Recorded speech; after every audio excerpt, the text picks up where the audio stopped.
In today's video, should you switch to a higher rep approach when cutting?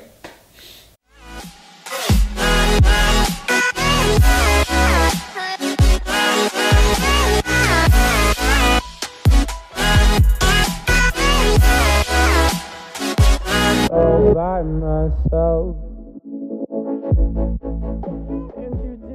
Hey guys, what's going on? This is Paul Rebella from ProPhysique.com. In today's video, I want to address the question of how we should adjust our training when we are in a fat loss phase or when we're getting ready to compete in a bodybuilding competition. And I do believe there should be some changes, so I'll start with that.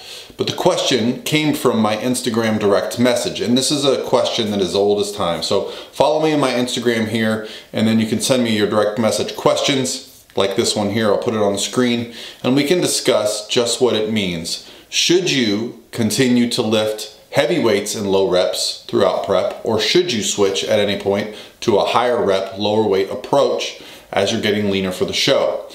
So when this question comes up, most people will immediately say you should not switch to a higher rep approach, but I think there is some short-sightedness there, and I'm going to explain why. So let's talk about muscle loss, because when it comes to getting on a bodybuilding stage, what we're most concerned with is keeping our muscle. Well, what do we know about muscle loss? Well, I'll link an article below, and there's multiple research reviews that show the same thing.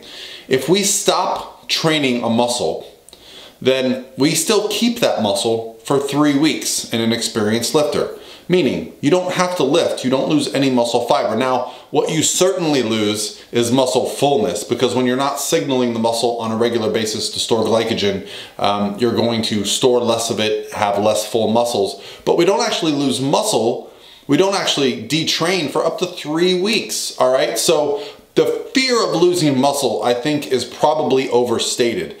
The body is pretty resilient. As long as you're training hard and you're getting good nutrition, you're going to be able to keep a good amount of muscle. So then when it comes to contest prep, should we continue training heavy? Well, because you said you're training heavy, I would say yes. I'm a big believer in doing what builds muscle to keep muscle. I'm also a big believer in doing what's fun in the gym.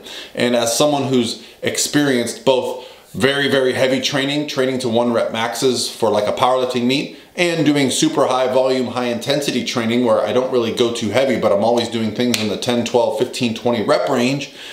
Both of those things can be very fun and very exciting. So I tend to use a non-linear program where I'm training heavier one time, and then the next time through I'll train a little higher rep. This type of non-linear periodization has some research behind it, and it shows it may be beneficial over a typical linear periodization model where you're always doing the same type of training. Okay, so I think it comes down to what you enjoy the most. Certainly, whatever you were doing, lifting heavy throughout your dieting phase or building phase, is going to keep the most muscle.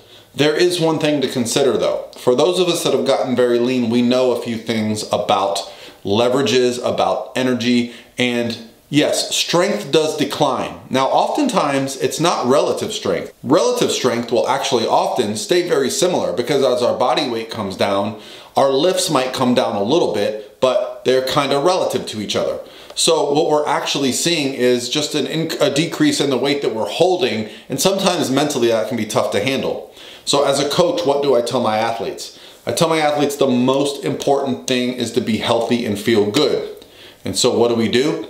Well, I suggest we do something called a little bit of auto-regulation, meaning if you go in the gym one day and you feel good and you feel strong, use that as a signal to push a little bit more.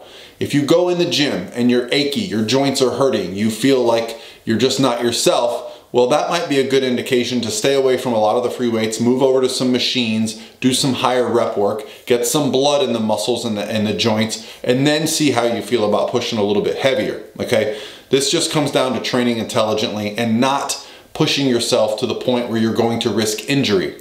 When you are very low body fat, you're at a much higher risk for injury. Your recovery is not as good, your leverages aren't as good, okay? So your body is not recovering at the same rate. So you just wanna make sure you're playing it safe, because the goal in the last few weeks, in the last month or so before stage, is not to put on a bunch of muscle. It's to maintain that muscle. And as I just explained, if you stop training, you keep your muscle. So as long as we're still training, we're keeping the muscle. Now, you might not feel so great because you're not pushing the same amount of weight, but I promise you, you're keeping your muscle. It's very resilient. As long as you're putting in a lot of effort in the gym, sticking to that diet, making sure you get the best rest possible, you're gonna be good. So where does the idea of doing a higher reps come from when it comes to getting leaner for a show?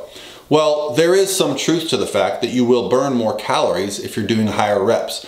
I've seen it said that you should train in a different manner to keep your heart rate up and keep your heart rate elevated throughout your workout, therefore burning more calories. Now there is some truth to this, because why? It's specificity. We're getting on a bodybuilding stage, so to burn more calories, if we're doing more movements, it's more specific to our goal. We're training our muscles longer, okay? But I still believe in the fact that we focus on the lifting to build and keep the muscle. We focus on the diet and cardio to get leaner, okay? Now, you may have a different approach, and that's fine. I would not say that one size fits all.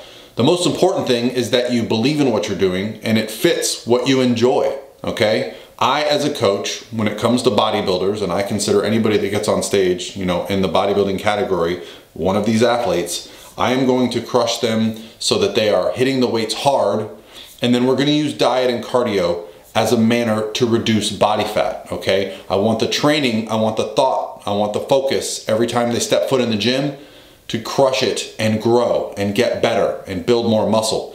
Even though we're probably not gonna be building muscle at the end of prep, that needs to be the mindset, okay? And doing so in a safe manner.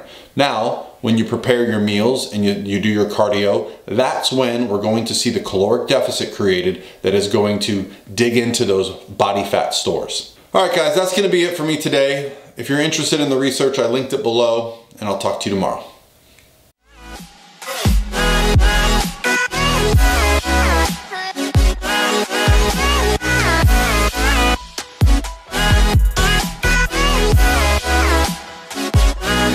By myself.